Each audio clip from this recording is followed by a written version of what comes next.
All right, let's see here. I got my laptop up. I got my tea. I got my water. I got everything I need. I'm pretty sure we are ready to go. The phones are unplugged. There's going to be no interruptions. We are early morning, 8:15. We're going to get this recording done. We're going to get rolling here.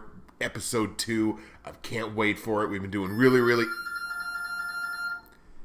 You had one job. Ah!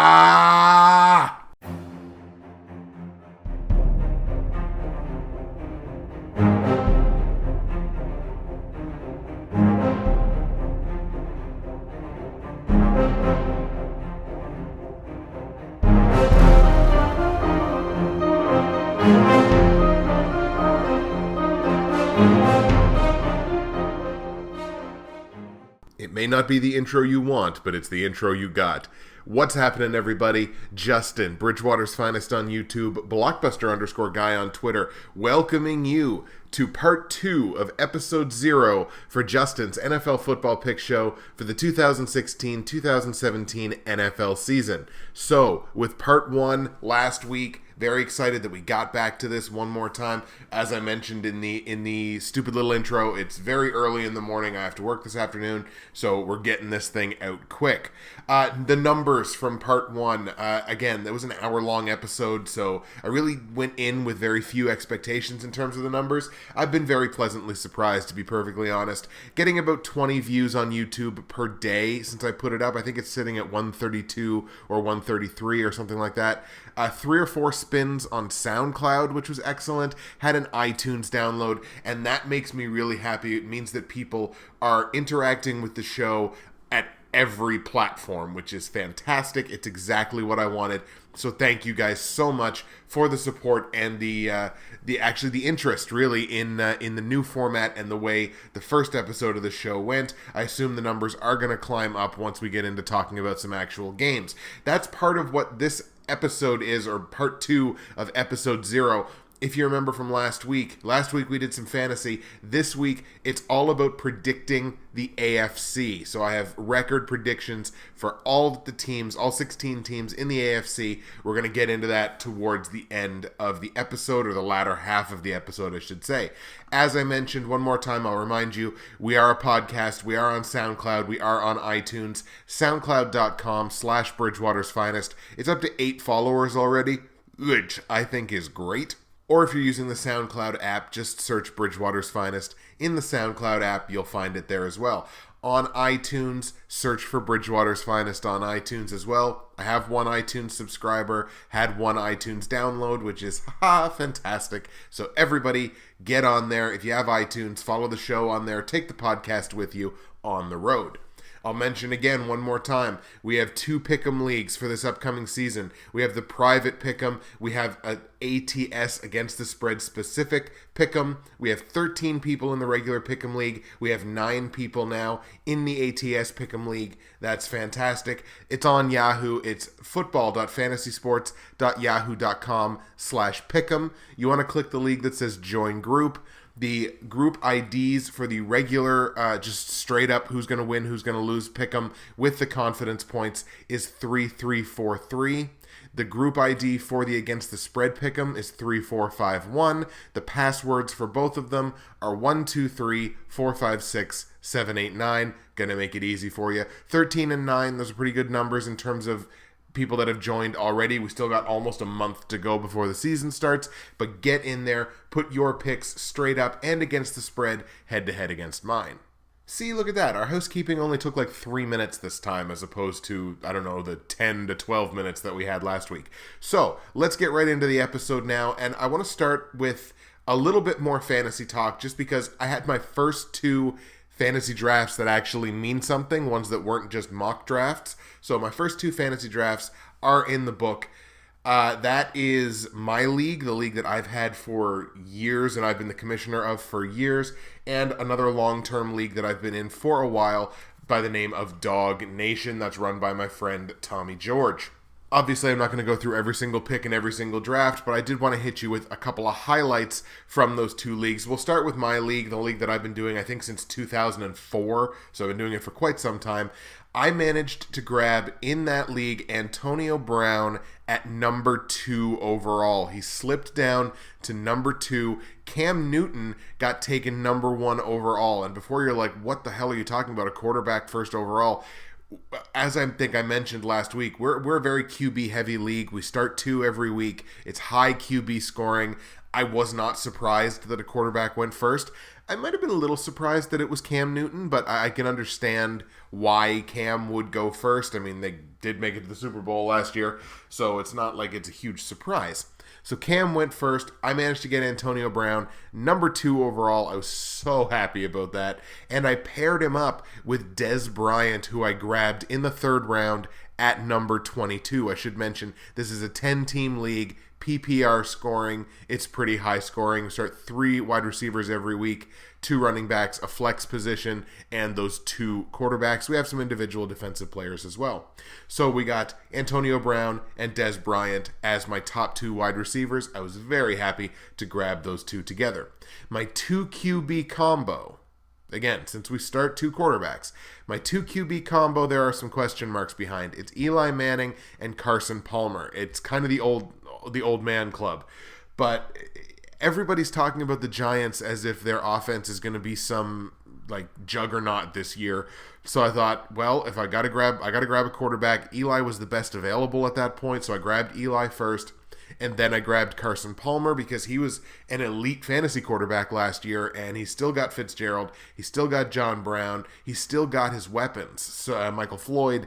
So hopefully that works out and he can put up something of a repeat performance there. So Eli Manning, Carson Palmer, that's my 2 QB combo for most weeks. I grabbed Tony Romo as my backup because there's always that sort of puncher's chance that in the regular season, Tony Romo is usually pretty damn good if he's in there. So I grabbed him as my backup, and if he starts putting up wicked numbers, he could start becoming one of my every week starters. So that's my QB depth chart there. Eli Manning, Carson Palmer, and Tony Romo. I think my favorite part of that team, aside from my wide receiver depth there at the top with obviously Antonio Brown and Dez Bryant, who there is a little injury concern behind, I will admit that, probably my running back depth. And specifically at the back end of it, I drafted Arian Foster at 119th overall as my RB5. I love that. I am so... Oh my God, I get chills thinking about that because here's a guy I drafted after the 10th, it was in the 12th round as a 5th tier running back who could potentially put up RB1 numbers. I'm so... again, I get tingly when I think about having Arian Foster on my team as an RB5. That gives me so much depth at the running back position. I believe I also took Matt Jones, Rashad Jennings, and those guys are not starters on my team. So I got a lot of running back depth there. 5 guys, arguably, who could put up borderline RB1 numbers. Very, very happy about that. I'm super stoked about my team in my league. I think it's going to do really, really well this year. My IDPs are solid. My defenses are solid. Love my wide receivers. Quarterback's really the only question mark there, which could be a huge question mark in this league because it's so quarterback heavy, but I think we're going to do just fine. Popping over and taking a look at the other draft I talked about, Dog Nation, that was Adrian Peterson was my pick at number 6 overall. I picked 6th in a 10-team league, so I was picking fairly quickly. I did miss a portion of this draft because it was going on while I was at work, but I did manage to line my lunch break up with the start of the draft, so went fantastic there. So Adrian Peterson I grabbed at number 6 overall, was very happy with where he fell to me there. Antonio Brown went number 1, no surprise there, and I paired Adrian Peterson with Shady McCoy, LaShawn McCoy at number 26, so I was pretty happy to get McCoy at number 26. Aaron Rodgers I grabbed as my quarterback. I believe I spent a second or 4th round pick on him, but I'm pretty sure it was a 2nd round pick. So it was a high price to pay, but for one of the 4 to 5 elite quarterbacks in the league, I was willing to pay that price. My favorite part of my team, though, again, this is another league that's PPR scoring, and I feel like I've grabbed a PPR gold mine at wide receiver in this league. Here's my wide receiver depth chart. We start 3 every week. Jarvis Landry, Golden Tate, Larry Fitzgerald. All three of those guys had at least 90 targets last year, and the only reason Tate only had 90 was because I think he missed some time last year, so he would have been up over 100 had he played a full 16-game schedule. So there's my starting three for most weeks. I paired behind them Willie Snead, Marcus Wheaton, and Corey Coleman. So I got young, talented guys behind there who are all probably going to be wide receiver 2s on their own team. So they're going to be starting. They're going to be out there a lot. They are going to be target machines. I feel like PPR, I really struck gold in this league. So I'm looking forward to the fantasy football season. I'll put it that way. With the 2 teams that I've drafted so far, I got one more draft to go, and I think it happens like the day before the season first starts or something like that. So it's right up there, snuggled up to the season, so we'll be able to wait out all the injury news and everything like that. I'm very excited. I hope your fantasy drafts are going well. Leave some comments on YouTube, on SoundCloud, iTunes reviews, whatever. Let me know if you've done some fantasy drafts so far, some ones that count, some ones that matter. Let me know who'd you take in the first round, what's your running back combo, quarterback combo, whatever you want to put there, some picks that you really loved, like some real value picks, some sleepers, everything like that. Talk some fantasy football in the comments section below. Tea is life. All right, some news and notes from around the NFL before we get into predicting the records and division champions and wild card and everything like that for the AFC. Going up to San Francisco, Blaine Gabbert apparently seems to have the inside track for the 49ers starting quarterback job.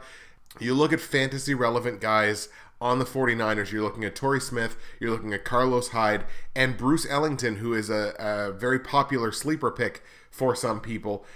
I think that hurts their value. I got nothing against Blaine Gabbert whatsoever, but I think he's the Alex Smith type of guy who is a game manager, and you're gonna be hard pressed to get a lot of fantasy output from a guy like that. Whereas I find Colin Kaepernick not necessarily a better quarterback, but much more dangerous. So I think that hurts these people's value. Torrey Smith, Carlos Hyde, who's going very high in some drafts. A lot of people are drafting Hyde as their RB1. I think that hurts his fantasy value, having Blaine Gabbert back there under center versus Colin Kaepernick. And put on top of that, Blaine Gabbert had a pretty underwhelming debut in the 49ers' first preseason game. I would almost, especially if I was Carlos Hyde or Torrey Smith or Bruce Ellington, I might start getting in the coach's ear about getting Kaepernick out there and possibly, if he performs, giving him the starting job, because I think that's only going to help my fantasy value, help my value in terms of my numbers, and therefore the team's numbers moving forward. I like Kaepernick over Gabbert in the 49ers quarterback situation. What do you guys think? Some bad news out of the Mile High City that is sure to make Billy B very upset and have a couple of sleepless nights.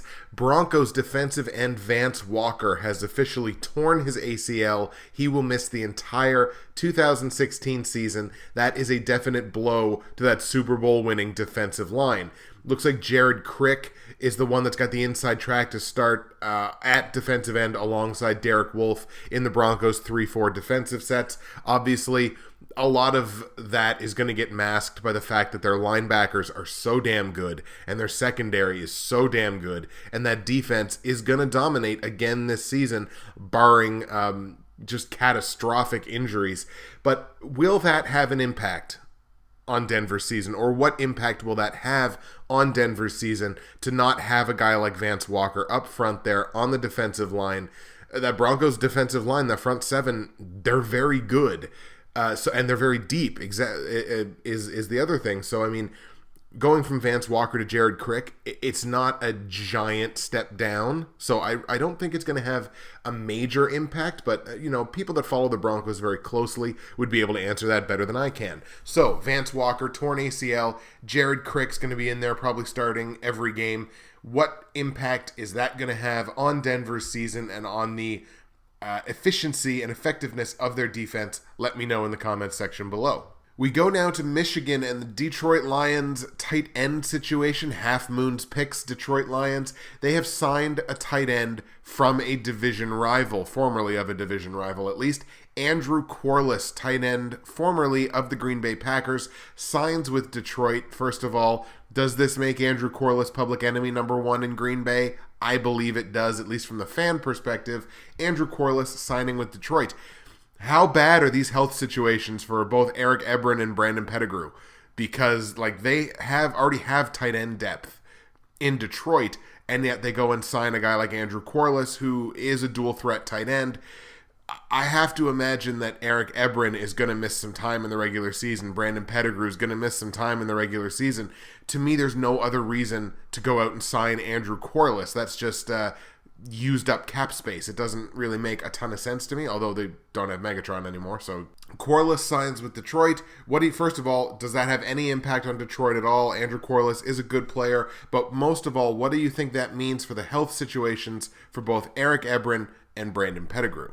And in what was probably my favorite piece of news from week 1 of the preseason, professional football back in the city of Los Angeles, the Rams back home, arguably, and the Rams win an entertaining come from behind 28-24 victory in the first week of the preseason over the Dallas Cowboys.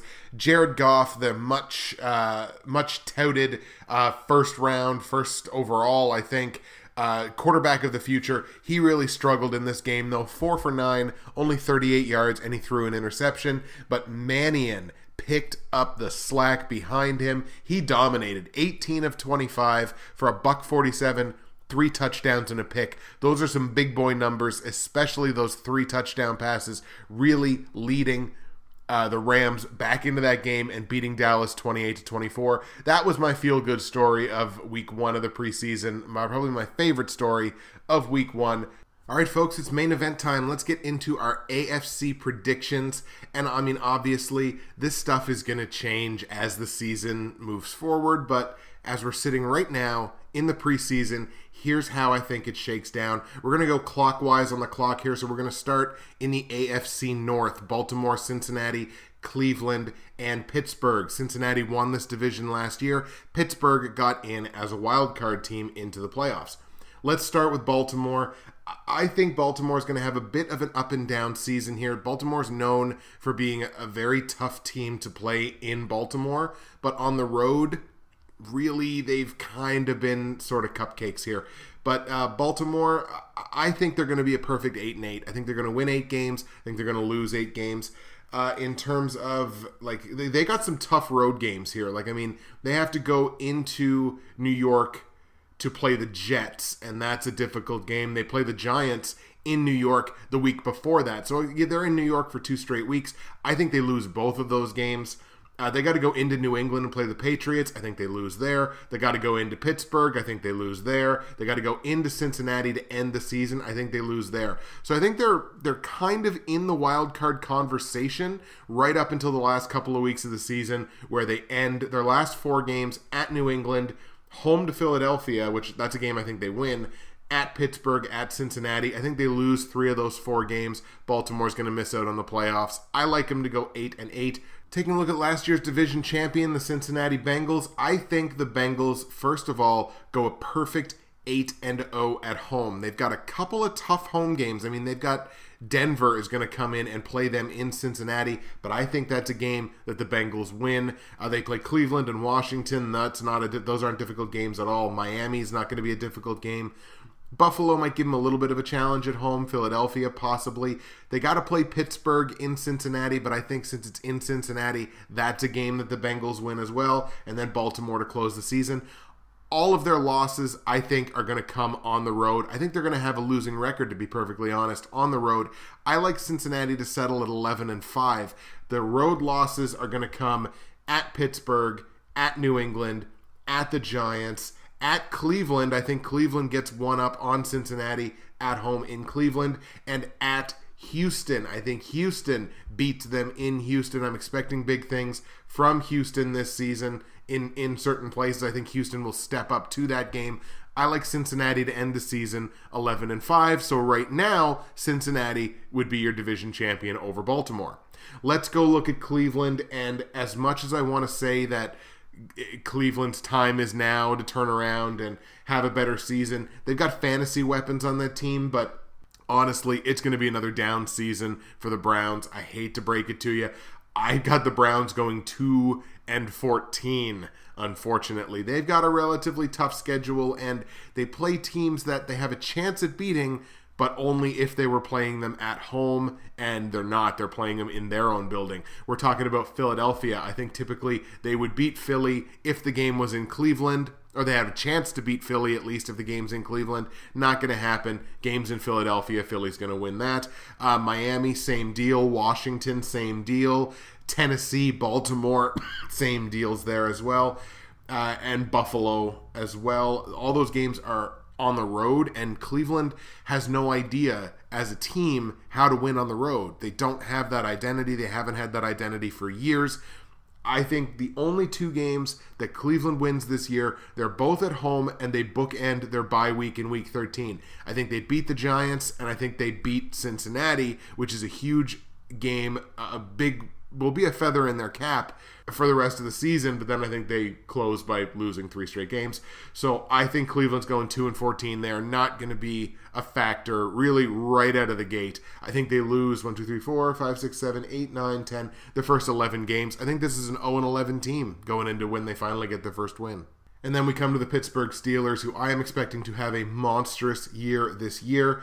This is another team that I expect to run the table at home. They got Cincinnati, Kansas City, the Jets, the Patriots, Dallas, the Giants, Baltimore, and Cleveland is their home schedule. That is a tough home schedule. Even though it's at home, that's a difficult schedule right there. There are killer teams in there, but I think Pittsburgh wins them all. I think they're 8-0 in Heinz Field this year. And where Cincinnati I thought was going to be under 500 on the road, Pittsburgh, I think, is going to be 500 exactly on the road. I think they beat Washington, beat Miami, beat Cleveland, and beat Buffalo on the road. Home losses, I expect they're going to lose in Philadelphia, lose in Baltimore, lose in Indianapolis, and lose in Cincinnati. I like Pittsburgh to finish 12-4, and I think Pittsburgh's going to win this division at 12-4 over Cincinnati at 11-5. Cincinnati is going to get one of those 2 wildcard spots at 11-5 fairly easily. We head to the AFC East, where we've got Buffalo, Miami, the New England Patriots, and the New York Jets. Now, obviously, the Patriots, the big story in this division, they're going to be without Tom Brady for the first 4 games. How well are they going to weather that storm? We're going to start in Buffalo. Buffalo's got some weapons on that offense now. You're talking about Shady McCoy. You're talking about Sammy Watkins. And Tyrod Taylor, who is a sneaky quarterback pick this year. If he's still available in fantasy, you might want to try to grab him. Buffalo, I think they're going to have a very good season. I think Buffalo's going to have a marquee win. Mark this one on your calendars. Week 8, New England at Buffalo. I think the Bills beat the Patriots in Buffalo. But the Bills are going to struggle a little bit out of the gate. They got a difficult first 4 games. They're at Baltimore. They have the Jets and then the Cardinals at home before they go into New England to play the Patriots. I think they only go 1-3 in that stretch. I got Buffalo finishing the season 9-7. There's nothing wrong with that. 9-7 is a respectable finish. I think they're going to struggle on the road this season. They're only going to go 3-5 on the road, I think. They're going to lose in Baltimore, in New England, in Seattle, in Cincinnati, and in New York to play the Jets in Week 17. But they're going to go a very respectable 6-2 at home. Only 2 home losses, I think, will come against Arizona and against Pittsburgh. So 9-7 for the Buffalo Bills. Nothing wrong with that. Let's look at Miami, who struggled last season. Ryan Tannehill is really struggling to live up to those borderline elite expectations that people have had of him. And they've got no Lamar Miller this year. They're going to be splitting time with Arian Foster and Jay Ajayi at running back. They've still got Jarvis Landry, who is still a monster, but I don't think that's going to be good enough here. I think it's going to be another down season for the Dolphins. I've got them at 6-10, and that is not good. Pardon me, I don't have them at 6-10. I, in fact, have them at 5-11. They got a fairly tough schedule this year. 3 of Miami's first 4 games this season are on the road, and they're in Seattle, in New England, and in Cincinnati. That's almost unfair. I think they beat Cleveland at home, so like in Miami, but they're losing those first 3 road games. There is no question about it. As a matter of fact, I don't think they get their first road win of the season until week 11 when they play the Rams. In fact, that's where most of Miami's struggles are going to come this season, on the road. I am predicting a 1-7 finish on the road for the Dolphins this year. Their only road win coming in week 11 against the Rams, because they end the season at Baltimore, at the Jets, at Buffalo, and I think those teams are still going to have something to play for. Hate to break it to you, Dolphins fans, you probably should have held on to Lamar Miller. All right, let's look at the Patriots here. The Patriots who won this division last year. Let's get into it. Their first 4 games, as we mentioned, right out of the gates. At Arizona, home for Miami, home for Houston, home for Buffalo. Now, at the very least, 3 of those first 4 games come in New England, where they are very good. I think the Pats go an even 2-2 in those games. I think they very comfortably beat both Miami and Buffalo. They just know so much about those two teams, having played them so many times in, basically playing them twice every year. So I think they beat both Miami and Buffalo at home. If the Buffalo game was in Buffalo, I may have considered giving it to Buffalo, but I like the Pats to win those 2 games. I think they lose in Arizona, and I think they lose against Houston at home. I think Houston's defense can really confuse Jimmy Garoppolo, who I did not think looked spectacular in his preseason debut. So I like him to go 2-2 before they get Tom Brady back. Tom Brady's going to come back, going to have 2 straight wins, but then they're going to lose 2 straight. They got 2 difficult road games there at Pittsburgh and at Buffalo before their bye week in week 9. I think they lose both of those games. The Buffalo game is an upset. I have to give that to them. But at Pittsburgh, Pittsburgh's such a difficult place to play in. I think they lose that. So heading into the bye week, I actually think this is only a 500 team at 4-4. After the bye week, that's when the Pats are going to go on their run. I think they're going to finish this season out 7-1 after the bye week in week 9. Their only loss I expect to come in Denver against the Broncos, against that defense. That's the only game in their final, from week 10 until the end of the season, that I think they're going to lose. I think they beat Seattle, they beat San Francisco in San Francisco, beat the Jets in New York, beat the Rams, beat the Ravens, beat the Jets in New England, and then beat Miami in Miami. This is a team I think is going to finish 11-5 and win this division. I still don't think there's any team in this division that's going to really make a run and step to the Patriots and their ability to win this division. That leaves us with the New York Jets. Very good home team, but rather inconsistent. I think this is a 500 team at home. I think they're going to struggle on the road here.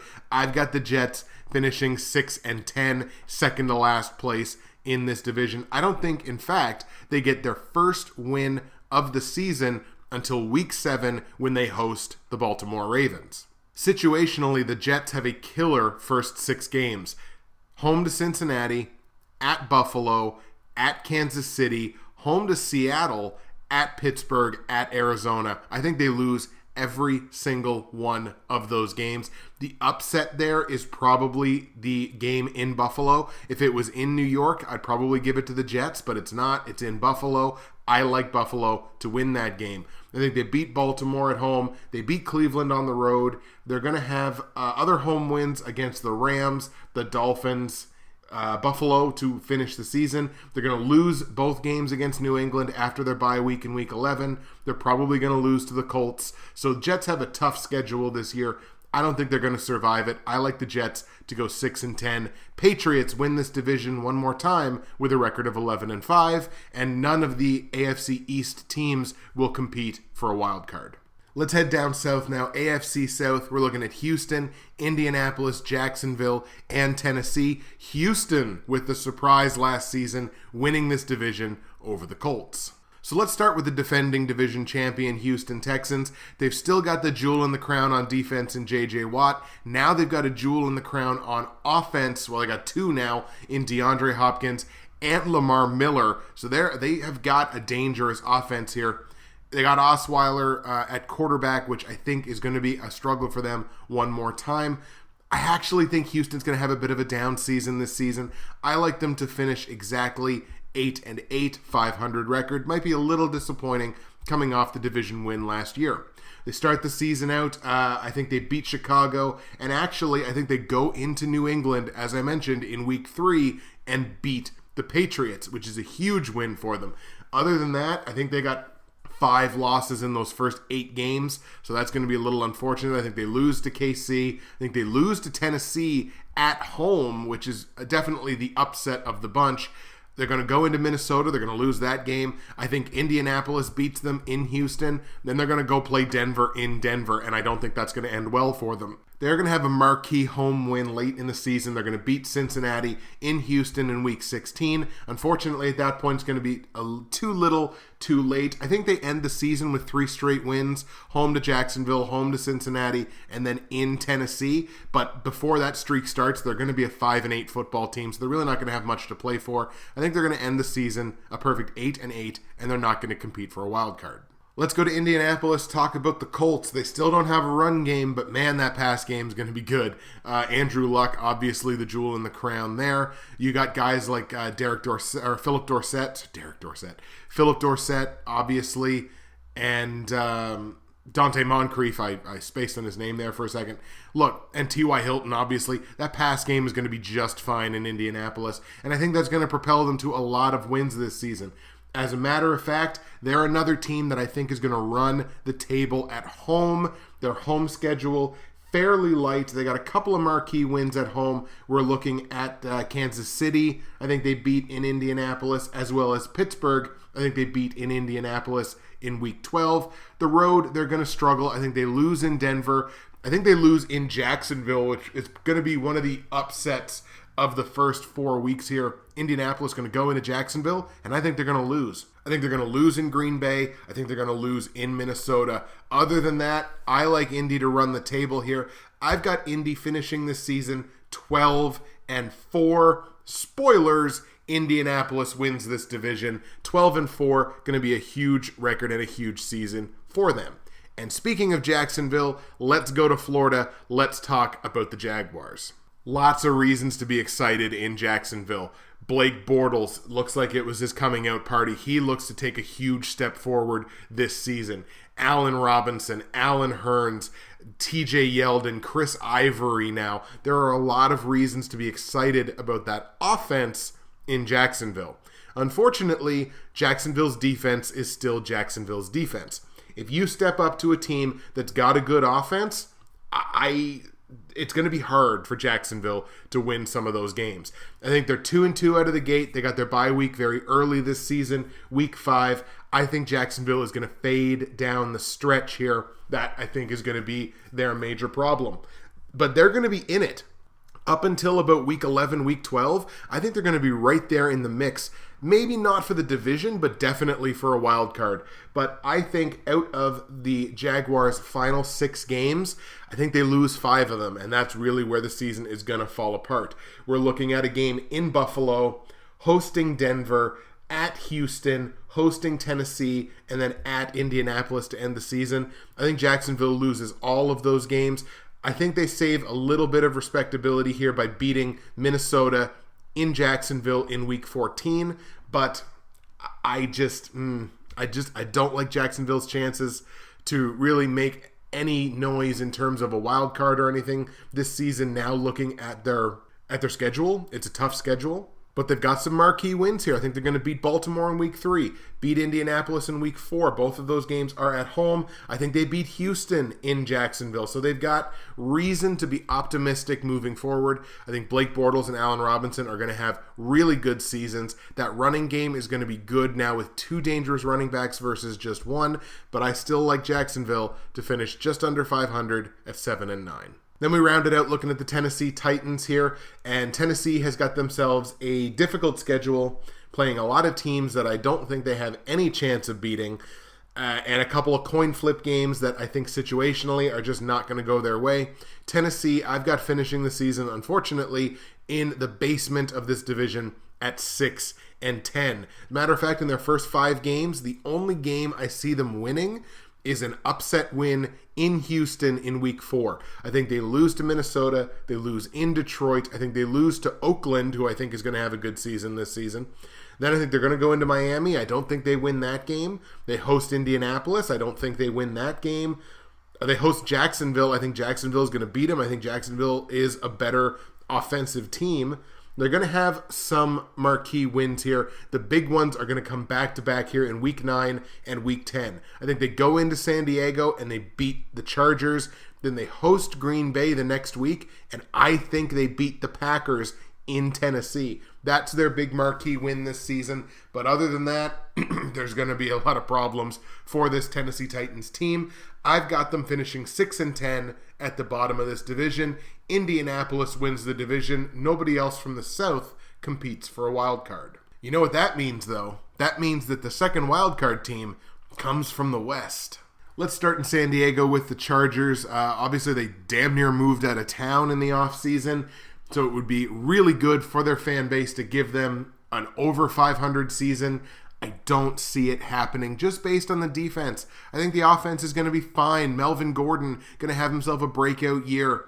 Keenan Allen is one of the elite PPR fantasy players, and he's going to get so many targets, and he's going to have himself a great season. Antonio Gates is there. He's the stalwart. Phillip Rivers is a great quarterback. I think he is a great quarterback. He's not elite, but he's a great quarterback. I still think they finish 7-9. I think they're going to have a couple of huge home wins this season. I think they beat Denver in San Diego in Week 6. I think they beat Kansas City Week 17. Unfortunately, it's going to be too little too late. As a matter of fact, heading into Week 16, I think this is a 5-9 team, to be perfectly honest. And they're going to struggle on the road. As a matter of fact, the only road win I have San Diego getting this season is at Cleveland in Week 16. I think this is a 1-7 road team. At home, I think they're going to do really well. I think they're going to go 6-2. But I just don't see them winning a lot of these games on the road. Like, you look at their road schedule. At Kansas City, I don't think they win that game. At Indianapolis, I don't think they win that game. At Oakland, Oakland's a better team, to be perfectly honest. At Atlanta, they play fairly well at home. At Denver, they're not winning that game. At Houston, I think Houston's got what it takes to beat them at home. At Carolina, yeah, no thanks. That's not happening, especially not at Week 14. Sorry. I think they're only a 1-7 road team, and if you go 1-7 on the road, you ain't making the playoffs jack. So 7-9 for the Chargers. I think they wind up in the basement of this division. Let's talk about the Oakland Raiders. And the big thing about Oakland, I look at their road schedule. They got some really winnable games here on the road, especially early in the season, and I think that's going to give them some confidence. They're going to stumble out of the gate. They're going to lose in New Orleans in Week 1. I've got the Saints beating Oakland in Week 1. After that, they're in Tennessee Week 3. I think they win that game. They're in Baltimore in Week 4. I think they win that game. They're in Jacksonville. I think they win that game. They're in Tampa Bay. I think they win that game. A couple of upsets here on the road towards the end of the season. Kansas City, I think they beat KC late in the season. I like them to win that game in Week 14. San Diego, I like them to win that game. And the big one, I like them to beat Denver in Week 17 in Denver, only because at that point, I don't think Denver is going to have a whole hell of a lot that they need to play for. I think they will have already, spoilers, wrapped up a playoff spot by that point, so I don't think they're going to have a ton to play for. I like Oakland to win that game and finish the season 9-7. I think they're going to struggle a bit at home. They've got difficult home games. Kansas City, Denver, Carolina, Indianapolis. I think they lose all of those games. But I like Oakland to finish the season at 9-7. Does that mean playoffs? Almost. So close. So close. Kansas City. I think Kansas City finishes 10-6. Oakland is going to come so achingly close, and Buffalo too, I think comes so close to the playoffs, but they're just going to miss out. I just like Kansas City's schedule that much, just that tiny littlest bit more. I like KC to finish 10-6. Actually, I think they start the season 3-0. I think they start as the hottest team in the AFC. I think they stumble a little bit from there, but they're still going to have a really good season. Actually, all but one of Kansas City's losses this season, I think, are going to come on the road. I think they're going to struggle on the road this season at 3-5. but I like them to go 7-1 at home. I think the only home game they lose this season is against Oakland in Week 14. That would mean home wins against San Diego, the Jets, who don't play well on the road, the Saints, who don't play well on the road, Jacksonville, who don't really play well on the road based on their history. Tampa Bay, same deal. Tennessee, I think they beat Denver in Week 16. Kansas City does in Kansas City. I like them to win that game. But like I say, again, Denver, I think, is going to have a playoff spot all wrapped up by this point. They don't have a ton to play for at the end. Kansas City's got a fairly tough road schedule here. I think they lose in Pittsburgh, lose in Indianapolis, lose in Carolina, lose in Denver, and then lose a mostly meaningless game against San Diego in Week 17. Kansas City ends the season 10-6, and I think they are the second AFC wildcard team behind the Cincinnati Bengals. That leaves the Denver Broncos, who I think will repeat as division champions. I've got them finishing the season at 11-5. I've got 4 of their 5 losses coming on the road. I think Denver loses in Cincinnati, loses in San Diego in Week 6. That's an upset, I understand. I think they lose in New Orleans in Week 10, just ahead of the bye week. I think they'll be looking ahead to their bye as it comes relatively late in the season. And I think they lose in Kansas City, as I mentioned, in Week 16, with not a whole hell of a lot to play for. But at home, I mean, these guys are virtually untouchable. I think they're going to go 7-0 at home before the last week of the season, a meaningless game against Oakland, which I think the Raiders will win. Denver, 11-5. They got some marquee home wins here. It's a tough home schedule. I think they get it done. Starting right off the bat, Carolina Week 1, Super Bowl rematch, Denver wins that game. Indianapolis, Denver wins that game. Atlanta, they don't play very well on the road, so I understand, but Kansas City, Denver wins that game. New England in Week 15, Denver wins that game in Denver. I like the Broncos to finish 11-5 and win the division. So if all that happened, you'd be looking at first round playoff matches probably of Denver, KC, and New England, Cincinnati. Wow. I would love that on Wildcard Weekend in the AFC. Those are my AFC predictions. Pats win the East. Steelers win the North. Colts win the South. Broncos win the West. Chiefs and Bengals are your wildcard teams. All right, folks, that is going to do it for part 2 of episode 0 of Justin's NFL Football Pick Show for the 2016-2017 NFL season. Next week, we're doing another fantasy episode. We're updating the top 50 big boards. We're going to see who's gone where, who's moving up, who's moving down, who's dropped out of the top 50, and who you should just avoid entirely. That is next week. Thank you guys so much for taking the time to listen once again this week. It's a relatively long episode, but it is shorter than last week, so we're moving in the right direction. Going to try to get this thing to around 40 to 45 minutes once we actually get into the season. Shouldn't be too difficult from here. That's it for me, Justin, Bridgewater's Finest on YouTube, Blockbuster_guy on Twitter. Do not forget, join the private Pick'em 3343 on Yahoo. Join the ATS Pick'em 3451 on Yahoo. Passwords 123456789 for both of those leagues. SoundCloud, iTunes, all that good stuff. Thank you very much for listening. We will see you again next week when it's time to talk a little more fantasy. See you then.